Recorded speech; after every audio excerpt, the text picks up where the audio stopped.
ikiza imbere y'ibindi byose, ikiza imbere yo gutera imbere, ikiza imbere yo kubahwa ni uguca bugufi. Mu yandi majambo, guca bugufi ni icyo kurondera gusumba kurondera amafeza n'amazahabu, kuko umwanditsi w'imigani hanyine yaravuze ngo kuvugwa neza gusumba kuronka amafeza n'amazahabu.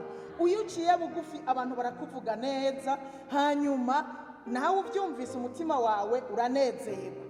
Ariko ninde umuntu arumva bamuvuga nabi ngo agenda anezerewe, agenda aratwenga.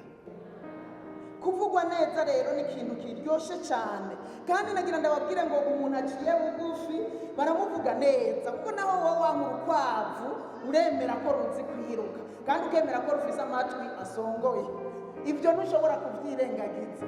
Rero iyo umuntu aciye bugufi abantu bose barabibona, kandi umuntu aciye bugufi nta muntu ashobora kumuvuga nabi, kuko mu guca bugufi kurimo inyungu nyinshi.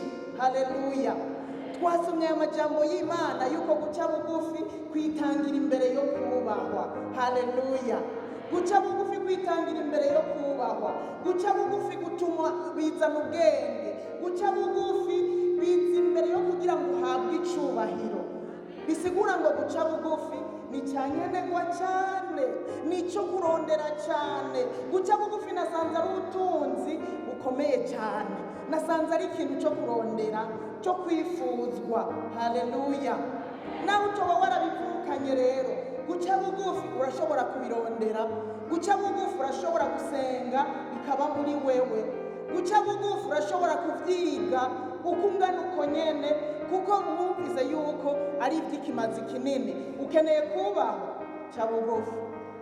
Burya niba ukeneye kubahwa ntukeneye amafaranga menshi, ntukeneye amashure menshi, ariko icyo ukeneye ni kimwe, ukeneye guca bugufi kugira ngo ushobore kubahwa.